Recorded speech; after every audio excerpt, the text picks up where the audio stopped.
A legal English, why do we need law?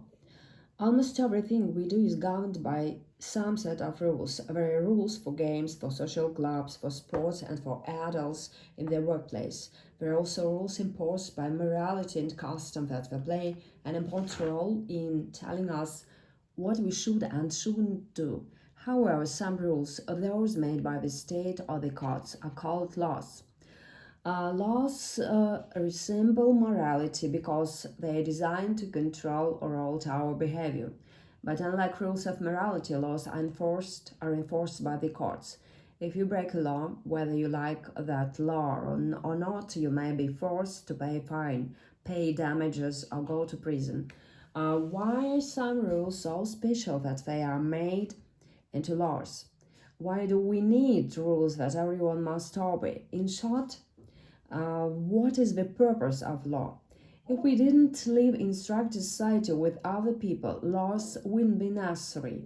We would simply do as we please, with little regard for others. But ever since individuals began to associate with other people to live in society, laws have been the glue that has kept society together.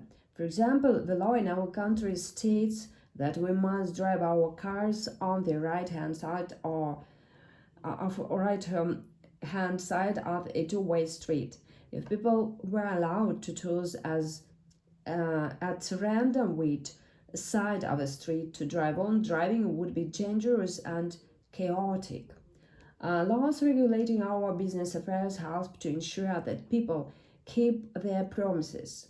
Laws against criminal conduct help to safeguard our personal property and our lives. Even in a well-ordered society, people have disagreements and conflicts arise.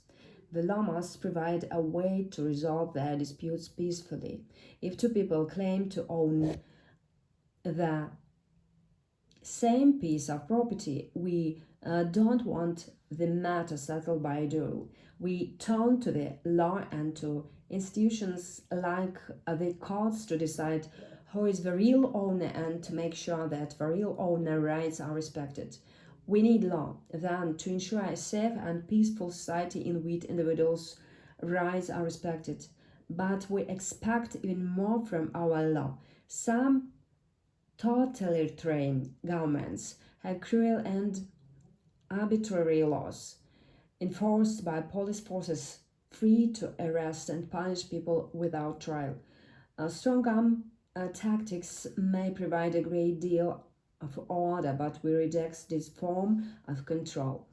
The legal system should respect individual rights while at the same time ensuring that society operates in an orderly manner.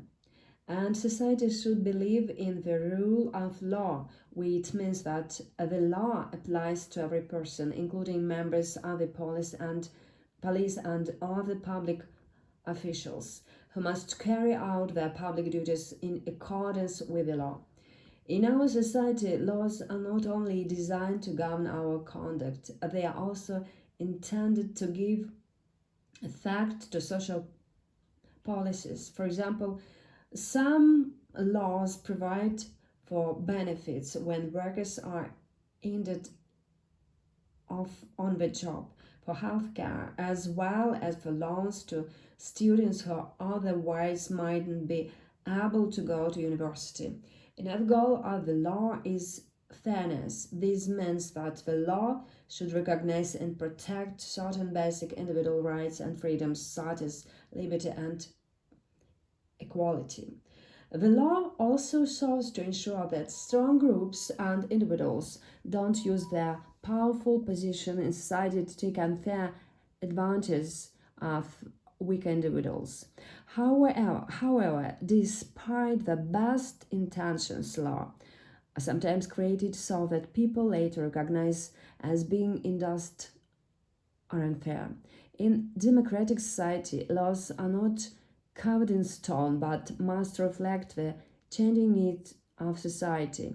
In a democracy, anyone who feels that a particular law is flawed has the right to speak out publicly and to seek to change the law by lawful means.